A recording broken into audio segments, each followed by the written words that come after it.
This video series is brought to you by stupidity, making hard decisions easy for the last 10,000 years. You know, one of the best days of a car guy's life, at least my life, is when you buy a new car, or at least a new car that's new to you. But how do you make that better? Well, you go and you fly somewhere to pick it up, and then you road trip it back home. But you can make that even better by flying to, Anchorage, Alaska, and then driving down the Alcan, the Alaskan highway, back to Colorado, over 3,000 miles in a brand new car that is absolutely not built for the Alcan. So this is the first day of a vlog where me and my videographer Cole, who's behind the camera, are flying up to Alaska to pick up a 10-year-old car that I've always dreamed of. In fact, I tried to buy it once before and then drive it back here to Colorado over the next 5 days, which means we're gonna have to drive 800-900 miles a day or something like that. But this is not easy because one of the problems is the car's not built for it. Sort of it is, but it really isn't. And secondly, we have to go through Canada.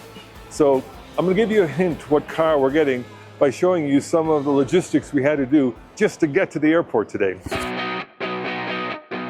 All right, so I'm driving to buy a set of 4 wheels with snow tires. And the reason for that is because when you drive the Alaskan highway, the Alcan highway, everybody online says you need a spare tire and preferably wheel. Now the problem is this car that I'm buying doesn't come with a spare. In fact, it doesn't even come with run flat tires.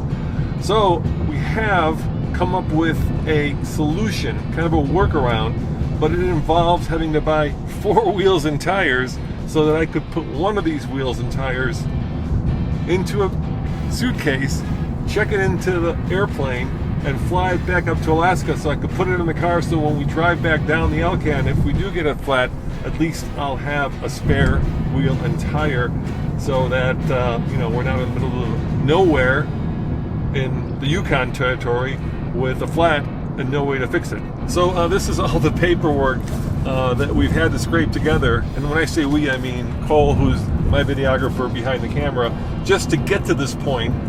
Because buying a car in Alaska and driving it across the international border isn't as simple as you might think, because normally you could probably just get away with either borrowing the plates that are on the car or driving it without plates until you can register it. But since we're in Alaska and we're driving it across the Canadian border, all of our I's have to be dotted and our T's crossed, and that means actually registering the car here in Colorado, making sure we have the title for it, making sure that we have insurance for it, making sure that we have a bill of sale, and these are the things that Canada requires in order to drive the car just across the Alcan back to the lower 48. All right, so here's a clue to the car that we're buying up in Alaska.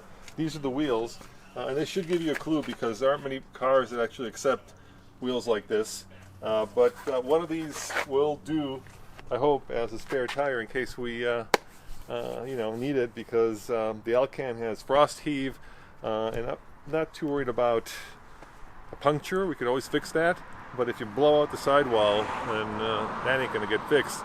And trying to find a tire for this car, and you'll soon see it when we get up to Alaska, is going to be very tricky in the middle of the Yukon territory. All right, let's load this up. We just got to get one of these wheels into a suitcase and check it in at United, and hopefully they won't charge me.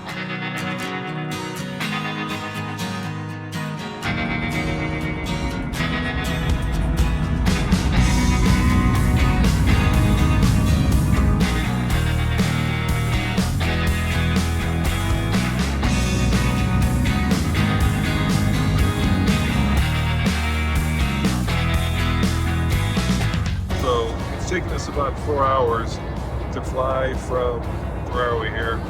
Denver, right there, to, I'd say somewhere above and over the inside passage all the way to Anchorage. But then on the way back, we're going to have to go the long way, which means from Anchorage, we're going to have to go to, I think, Tuck, over the Canadian border, Dawson, and then through the Yukon territories, down, You can go to Calgary, actually, eventually, and then keep going. Montana, Wyoming, back to Denver.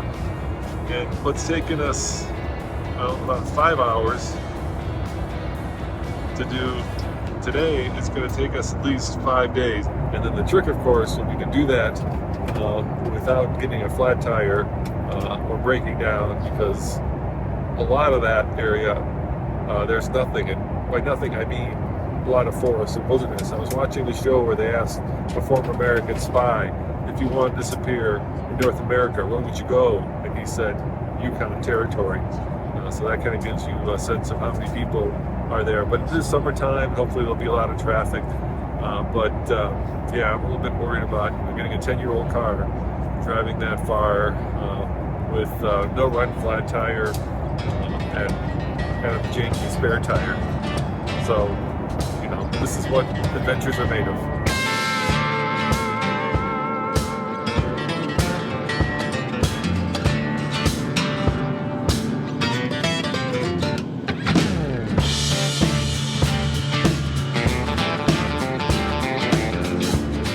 All right, great to be back in Alaska. If you guys have been following TFL, you know that we were here driving a Lightning all the way up to Prudhoe Bay. That's right, we were the first to drive an electric truck from Detroit all the way up to Prudhoe Bay, but I didn't do the part from the Inside Passage up to Alaska. Actually, I came here to Anchorage and picked up that truck and then drove it up to Prudhoe Bay, so I did the easy part. But this time we're doing it the hard way. A lot of the comments were, you guys got to drive the Alaskan Highway. Well, this time we're doing it, yeah, it's great to be here, and can't wait to get picked up and get to the car that we're buying, because this car should not be on the Alaskan Highway. I'm telling you, it does not belong on the Alaskan Highway. But you know what? If you want to have fun, you got to do something that's a little bit hard, a little bit different, and this is certainly different, if not that hard. Hey, made it to Clyde's house, and Clyde is a nice gentleman who is selling me the i8. I just spilled the beans. i8, Clyde, thank you very much for getting Roman, me. good to see you. Good to see you. I really appreciate it. Welcome to Alaska. Thank you. It's great to be in Alaska. So, TFL's new i8. Tell me about the car. How long have you had it? What have you used it for? What's the history of it? Oh, it's bought it from a American Airlines captain down in Fort Collins, Colorado. It's coming home. It's going back to Colorado. I've had it for about 5 or 6 years. I love the car. It's great, especially in Anchorage, where I can jump in it. It's got a full tank of electrons. I can go to town, come back, and I haven't used burned any dinosaurs at all. So I'll go 700 plus miles on 9 gallons of gas. Yeah, it's one of the kind of the OG plug-in hybrids, right? Yeah. Back in 2014, this was, I think outside of the Volt, there weren't a lot of plug-in hybrids back then. No, it was their halo car. In fact, when I first looked at it in Seattle, it was 135K plus 35K because it was new, just to buy one. And people kept them for 3 or 4 years, ran their lease out, and then put them on the market. So I bought it for less than that. But I really like the carbon tub, that it's very light, it's very efficient. It goes a long way on either gas or electrics. And I drive it in the winter. I've had Blizzaks on it so you'd run the front wheels off the electrics and the back wheels off the gas motor. It's got a little mini 3-cylinder in the back. Yeah, it's out of the Mini Cooper. Yeah. So, and when you put it in sport, it feels like an M3. It'll roll your socks up going up the on-ramp. Well, it looks like, let's walk around a little bit, Joe. Sure. It looks like you've really taken great care of it. And I love the doors, right? These are so incredibly sexy, you know? Yeah. I don't know if you call those Falcon doors or Hawk doors, because I saw your plate, Yep. right? Not Hawk. Yeah, not Hawk, yeah. And that's what I like about the car. You pull up, like I've seen folk, you pull up in a Ferrari or a Lamborghini or something, folk kind of, look at you like, who are you? You pull up in this, people want to ask you about the car. Oh, that's cool. How do the doors work? Do you like it? Everyone's been very positive about the car. It's not a negative kind of car when you pull up. People don't think you're some rich dude just showing off. Yeah, I mean, it was kind of BMW's moonshot back in 2014. Yeah, and you can see all the this whole, basically the body is carbon fiber and they bolt everything to it. So the front wheels and transmission are not connected to the back at all. All the batteries run down the center tunnel, but they talk to each other electronically, and that's about it. Well, I couldn't think of a worse car to take down the Alcan. Well, my wife may question your I'm sure she may choice. question my stupidity of this. I mean, there are cars with lower ground clearance, but that's 4 or 5 inches. Yeah, and there are these heaves. So you're a former Air Force, is it Air Force pilot? Yeah, So did 20 years in the Air Force. So you flew jets. I see some jets over there. Yeah. And then you flew for Alaska Airlines. Yep, retired just last year out of Alaska Airlines, and we're going to move down to Seattle. Yeah. And I'm looking forward to seeing you making my car famous on the internet. So that'll be fun, because it's been a great car, and it's just fun to drive. People like it, and you don't get grief from pulling up to a Kaladi Brothers or a coffee shop and sit down and have coffee. Folk want to ask you about the car. Yeah, there's not as much douchiness about this as maybe you might get with a Ferrari or a McLaren or something else, that is so over the top. It's kind of the everyman supercar now. So what was your favorite part of owning this car? The doors. Yeah, the doors make it. Yeah, they sure do. I thought they kind of joke when you're, by the time you're old enough to afford to buy, back when they were $130,000, by the time you've gotten to the point where you could buy one of these, you can't get in and out of it. Yeah. Because you more or less, you fall into it kind of like a show me how you get in. Yeah. Lamborghini Countach. You just, getting in's easy. You just slide in, and it doesn't tear up this. Getting out, it helps. I've got my wife doing Pilates, but it helps to sort of push yourself up with your arms to get out. Yeah. But I just sort of roll out of it. Can you doesn't actually take very long. Can you actually see the motor in the back? Can we? If you pull these out, can you actually see it or no? You can see where the oil goes in. Okay, I'll hold that. Yeah. So there's a little bit of this sound, is sound that thing. If you unscrew this. Okay. Underneath here is the Mini Cooper's 3-cylinder. 3-cylinder. Yeah. And it gives a good boost to the car. I mean, like I said, it feels like an M3 when you couple this with the electrics. And there's no range anxiety, because if you run out of electrons, you just you just fire up the gas engine. And like I said, I'll go 500, 600, 700 miles without ever using the gas engine. Yeah. And then finally put some more gas in it. Well, you've been the nicest of people to me. Well, thanks, Roman. I can't tell you how much I appreciate you selling me this car. You were asking $54,000 for it. Yep. We ended up settling down at 50, and then I was going to go pick it up in the lower 48 because you were going to ship it, and then in the end I ended up coming up here because life is short and you got to live it. Yep. And so we're going to go drive this and have one hell of an adventure. I kind of wish you could come with us. Yeah. You want to sit in the back? Or? Yeah. My kids give me grief over sitting in the back. Oh, sit in the back. It's a little tight. It's the Camaro of back seats. So yeah, I'm not going to get back there.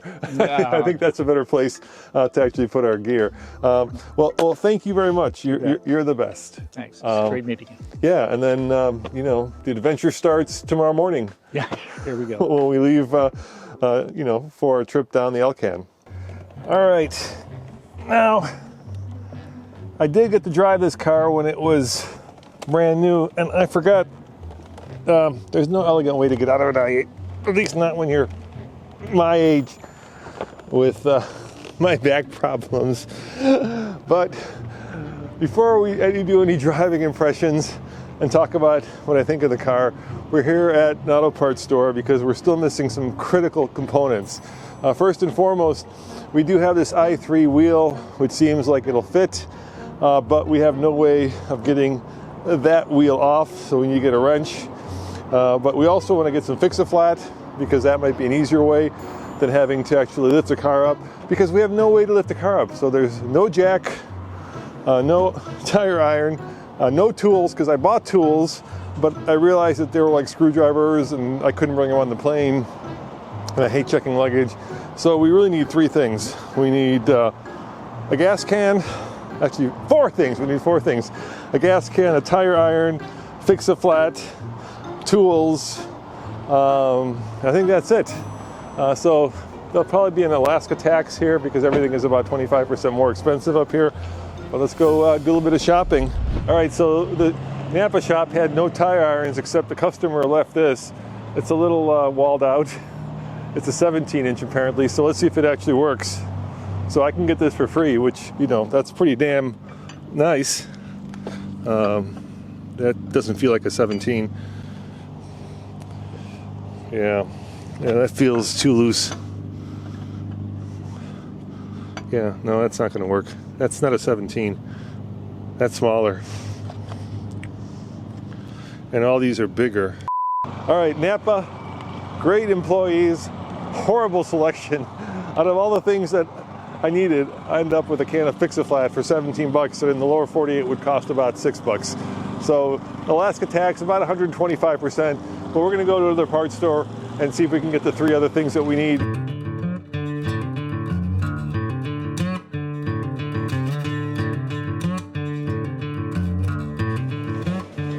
All right, well, Lowe's ended up being good for us. $147 later, car's gone. It's so low, I'm hoping it's hiding, Cole. There it is. All right, $147 later, we got a $20 bottle for gas can. We got an $80 toolkit, a jack, and of course, our wheel iron. So I think now with the Fix-A-Flat and the I-8 wheel, we should be ready to hit the road tomorrow. Car seems like it's in good shape. And by the way, check this out. I had to put new tires on it. These are Pirelli P0s because Clyde had snow tires on it, which would have melted off on the way down to Colorado. And hopefully these will be good. So, I'm tired. It's been a long day. And it's only 6:06 here, which means the sun's going to be out for another 6 hours. So potentially, I guess we could hit the road tonight. But what do you think, Cole? You want to hit the road or you want to get a... He says no. All right. So we're going to go to our hotel and get a good night's sleep. And then tomorrow we're going to hit the road fresh and early. I'm going to tell you exactly what I think of our new i8. I'm going to tell you all the specs, how it drives, and the adventure begins in earnest tomorrow. I think we'll be the only i8. I think it's safe to assume driving the Alcan.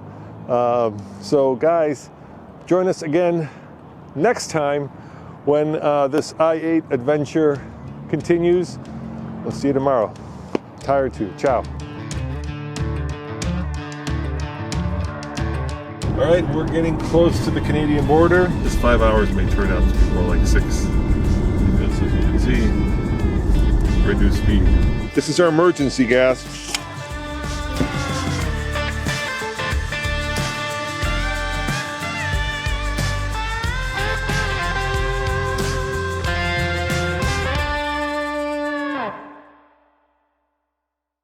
Do you want to know what happens next in our epic Alaskan highway journey?